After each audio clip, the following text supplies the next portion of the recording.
You're watching a Big Z review. Hokum is the newest film from Damian McCarthy, and with this, he's kind of created one of my favorite horror trilogies, and they're loosely related, but I absolutely love all of the films. This is another amazing one. First time in Ireland. My folks came here for their honeymoon. Always wanted to come back. Why didn't they? One of the members of staff is missing. What about the honeymoon suite? It's always locked.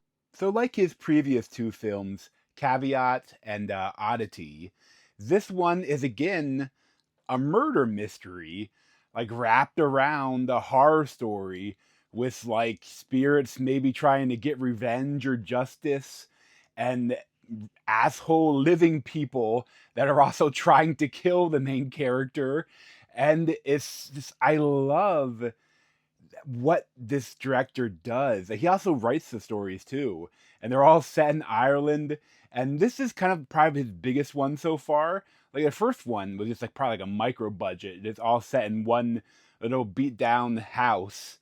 The second one is mostly again in one house, a little bit bigger budget.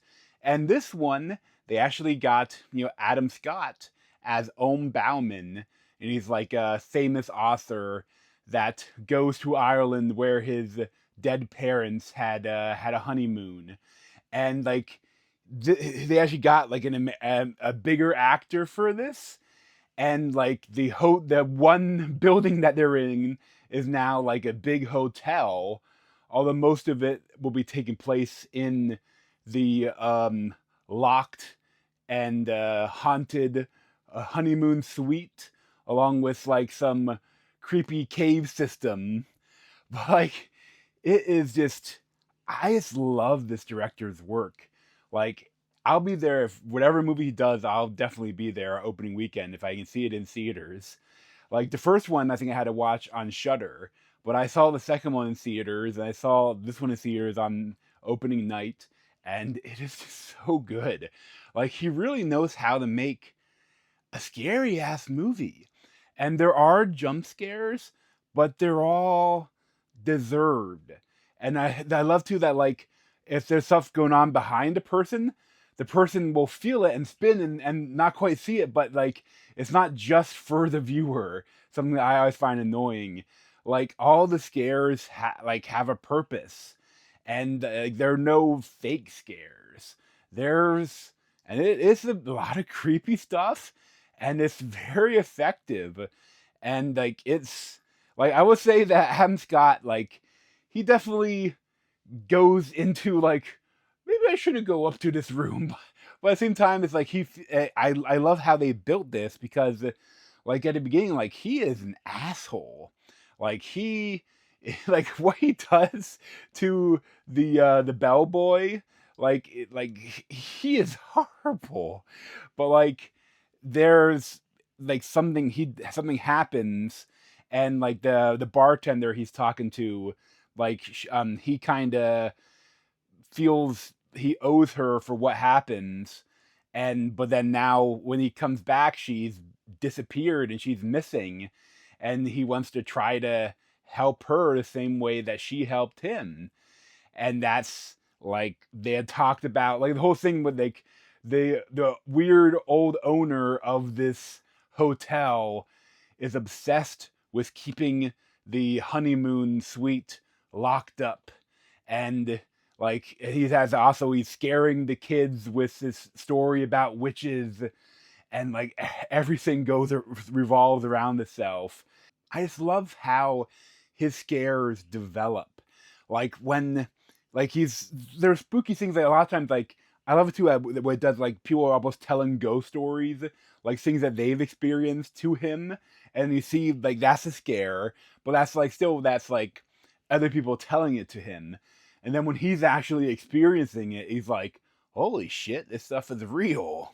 And but then also too, along with the supernatural things maybe trying to help him, and some trying to maybe steal his soul because there's like a witch possibly, but you also have the murder mystery where someone like is a killer and they're not gonna like him snooping around in this honeymoon suite where a murder might have taken place. So like there's so many things going on. And I love it again, like there's also like the first like caveat, there's a crossbow. It plays a big part, and also like secret little rooms and cubbies and locked doors, and like there's nothing as crazy as the vest from Caveat that they had, that he put the guy in.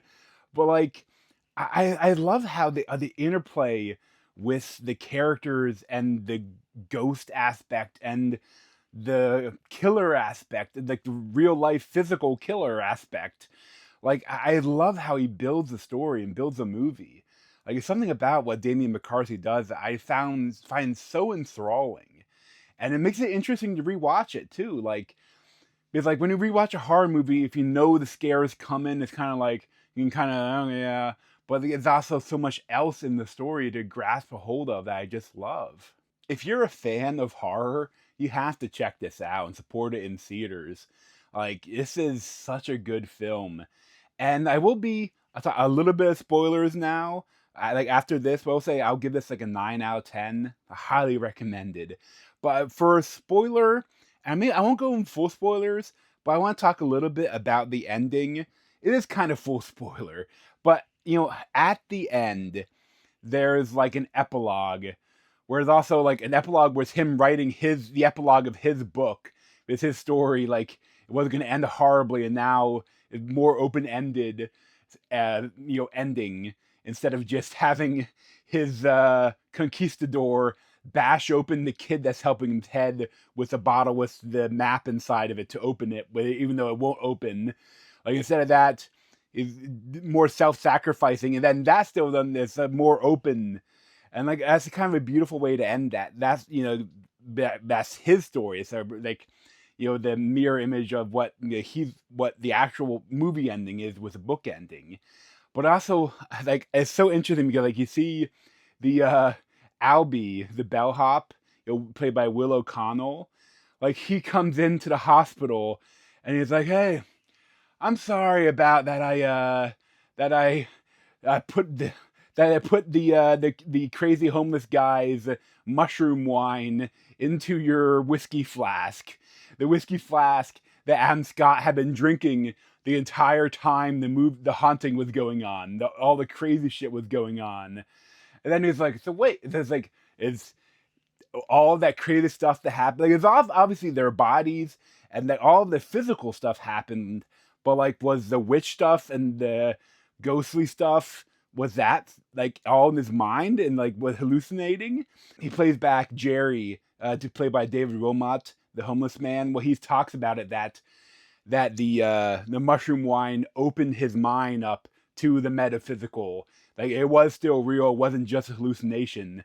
But I think that looking back at it, especially because Will O'Connell, along with being the Albie, the bellhop, he also plays Jack, the jackass. It's like the crazy, scary bunny character from his childhood that like talks to him, about Adam Scott's horrifying past, where he accidentally shot his mother in the head with his dad's handgun. But that stuff felt like a hallucination. Like it was talking to him and knew stuff about him, and it felt like that there wouldn't be a TV in this honeymoon suite. So I think all this and the bellhop that drugged his whiskey plays the jackass. So I think that all the stuff with the crazy bunny man is the stuff that was only hallucination, but like everything else actually happened. Like it doesn't really make sense, all the stuff that happened, that if it wasn't real. So and especially because he looked at his hands and he has where the marks where the shackles from the witch were. So I think that it's such an interesting way to play it though. I love the work of Damian McCarthy. Like he's such a great director and writer. But thanks for watching. If you want to see more of me, you can subscribe down below. Thanks.